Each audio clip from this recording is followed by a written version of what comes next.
In August 2019, 13-year-old Max Warrenka spent another summer at Griffin Lake Cabins, a family-owned retreat in the remote woods of British Columbia, Canada.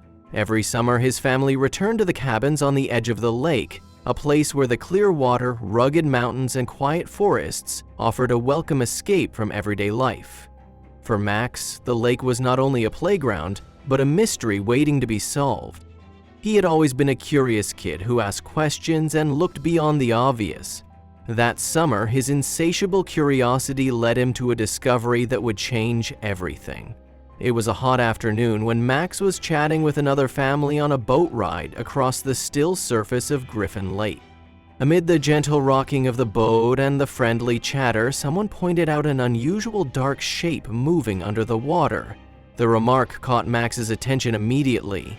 He had seen many reflections and ripples, but this was different. It was as if a shadow had been cast by something large and out of place on the lake bed. The person described a faint glimmer, something metallic beneath the murky water. Max's heart began to pound. He always carried his GoPro to record his adventures, and he knew that this was an opportunity he could not ignore. After the boat ride, Max made his way to the shoreline. The familiar banks of Griffin Lake had always been his domain, but today they felt mysterious. Max set up his GoPro and positioned his paddleboard near the spot where the strange glint had been seen. The water, though murky, revealed hints of something unusual as the sunlight struggled to penetrate the surface. Max adjusted the angle of his camera and then, without hesitation, he paddled toward the unknown. The water was cold, and as Max dove beneath the surface, the chill of the deep lake gripped him. He swam steadily, his eyes fixed on the dark underwater scene. With his GoPro's light slicing through the dimness, he began to make out the outline of an object on the lake bed. It wasn't a rock, nor was it part of the natural terrain. Slowly, the shape took form in his vision. It was a vehicle, clearly not belonging in a pristine lake. Max's pulse quickened as he realized that he was looking at a car, resting upside down on the lake floor. Its wheels pointed upward and its metal frame was coated with mud and algae, evidence that it had been underwater for a long time. Max swam closer, his mind racing with questions. How had a car ended up at the bottom of Griffin Lake? Had it been there for years? His GoPro recorded every moment as he circled the wreckage, capturing the reflection of a rusted exhaust pipe and the dark sealed windows of the car's cabin. There was something unsettling about the scene. Everything appeared intact, yet the car looked as though it had been forgotten by time. After gathering as much footage as he could, Max resurfaced and hurried back to shore. Shivering from the cold and excitement, he immediately told his mother, Nancy, about his discovery. At first, Nancy assumed that Max had simply stumbled upon a piece of old boat wreckage or a stray object that someone had lost. But when he showed her the clear images from his GoPro, a car, unmistakably a car lying at the bottom of the lake, she felt a chill of her own. Nancy had grown up hearing local stories and legends, but nothing about a submerged car. As word of Max's find spread among the vacationers at Griffin Lake Cabins, a buzz of speculation filled the air. Over the next few hours, Max and his family gathered around the shoreline, discussing what the car might mean. Many of the guests recalled having seen something unusual in the water during the boat ride. The local resort, usually known for its relaxed pace and friendly chatter, was now alive with questions. How had a car come to rest at the bottom of a remote lake? Had there been an accident? And why had no one mentioned it before? That evening, after everyone had gone to bed, Max's family gathered around the dining table and began searching online for clues. Their initial research revealed a news report from 2009 describing an accident at Griffin Lake where a car had apparently crashed into the water and 4 people had been rescued. The report said the vehicle had been removed from the lake as part of the cleanup. For a moment, it seemed that the mystery was solved. Perhaps the car Max had found was the same one from that accident. But something didn't add up. The following day, while Nancy was having coffee with an off-duty police officer who was vacationing at the cabins, the topic of the submerged car came up. The officer's face grew grim as he recalled that the car involved in the 2009 accident had been recovered. That car was removed from the lake, he stated flatly. His words struck Nancy hard. If the recovered vehicle wasn't the one Max had seen, then what was left at the bottom of Griffin Lake? With this unsettling new perspective, the family reported Max's discovery to the local authorities. By August 21, 2019, a team of police officers and a specialized dive team arrived at Griffin Lake to investigate. Max, although only 13, was invited to share his first-hand account and to show them his GoPro footage. Standing on the familiar shore, he led the investigators to the precise location where he had dived. The water was murky and cold, and the divers struggled at first to penetrate the silt that covered the lake bed.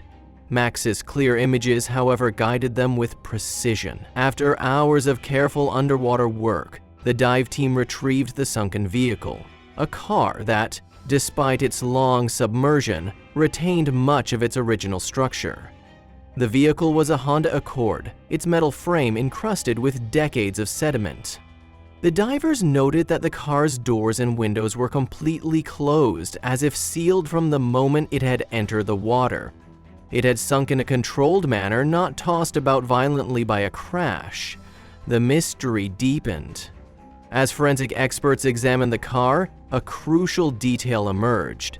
A corroded license plate, partly hidden beneath layers of grime, was carefully cleaned and identified. The registration record showed that the car had belonged to a 69-year-old woman named Janet Ferris, who had been reported missing in 1992. For 27 long years, Janet Ferris's disappearance had been an unsolved mystery that tormented her family. Now, the car at the bottom of Griffin Lake provided the first tangible evidence of what had happened to her. The discovery sent shockwaves through the local community and, more importantly, through the Ferris family. Janet Ferris had vanished without a trace while traveling alone from Vancouver Island to Alberta to attend a wedding. At the time, there had been no cell phones, no GPS tracking, only uncertainty and unanswered questions. Janet's family had spent decades wondering whether she had met with an accident or simply disappeared into the vast wilderness. Now, the resurfacing of her car and subsequent recovery of her remains promised to finally bring closure to their long-held grief. In the days that followed, the investigation shifted its focus entirely to Janet Ferris's case. A team of experienced divers was sent back to the lake with advanced imaging equipment to conduct a thorough examination of the car. They documented every detail, the intact doors and windows, the position of the vehicle, and the subtle signs of corrosion that dated back nearly 3 decades. Slowly but surely, the evidence painted a picture of what must have happened on that fateful day in 1992. It appeared that Janet Ferris had lost control of her vehicle on a narrow, treacherous country road near a gas station in Salmon Arm. Some theories suggested that she might have swerved to avoid an animal or simply fallen asleep at the wheel. Whatever the cause, her car had veered off the road, plunged into Griffin Lake, and remained hidden beneath the water until now. As the investigation progressed, forensic experts finally opened the car's sealed interior. The discovery they made was heart-wrenching. Inside, amid personal belongings that had long since decayed, were the remains of Janet Ferris. A painstaking forensic examination confirmed her identity, and for the Ferris family, the decades of uncertainty were finally coming to an end. The grim reality was undeniable. Janet Ferris had died in that car accident, and her body had been preserved underwater for 27 years. For Janet's family, the revelation was bittersweet. Her son, George Ferris, now 62, expressed a mix of sorrow and relief. "The worst part was never knowing," he said in a tearful interview.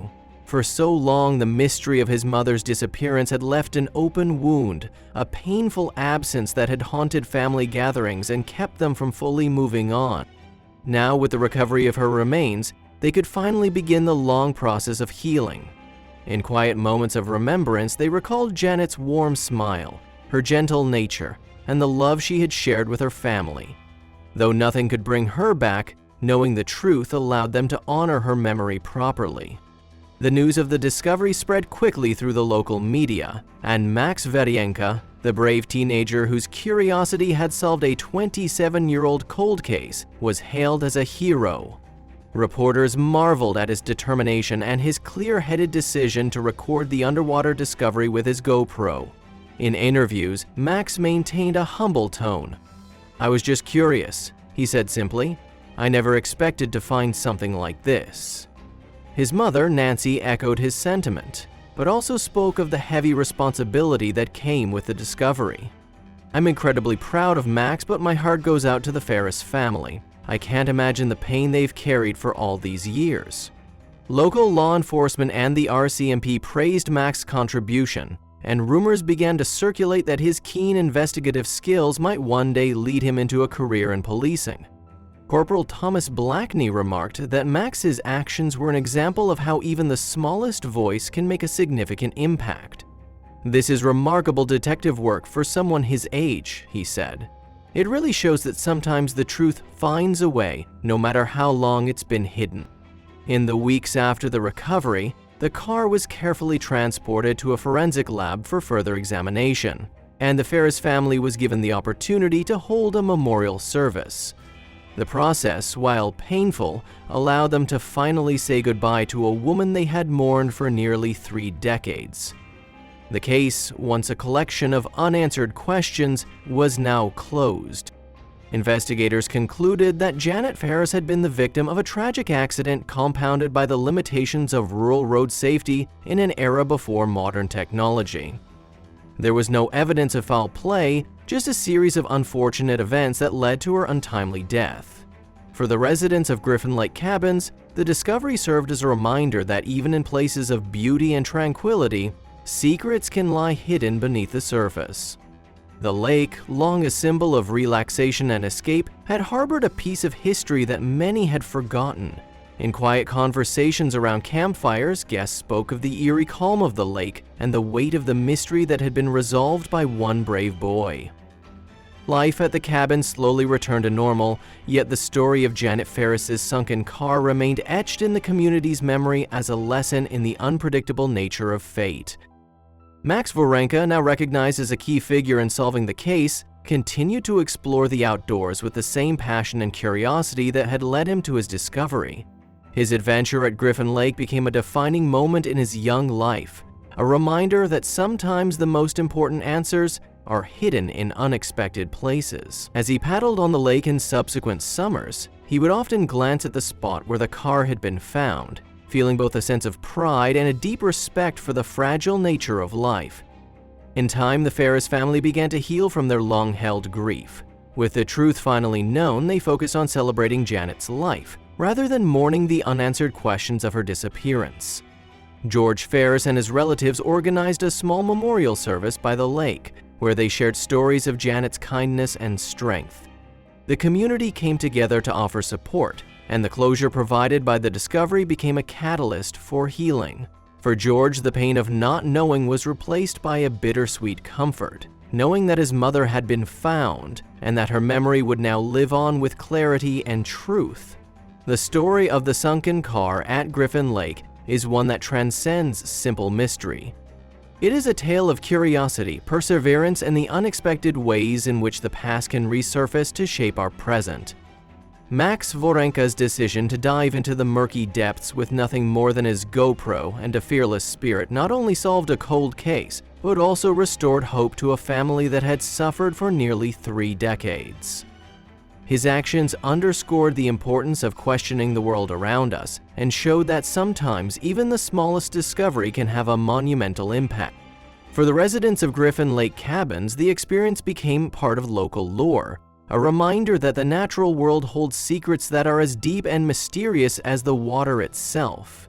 In that remote corner of British Columbia, where the quiet of the wilderness often masks the hidden stories of the past, the discovery of Janet Ferris's car remains a powerful testament to the idea that truth, no matter how long concealed, will eventually emerge. And for Max, whose inquisitive nature and brave heart led him to uncover the truth, the adventure was only the beginning of a lifetime of exploration and discovery.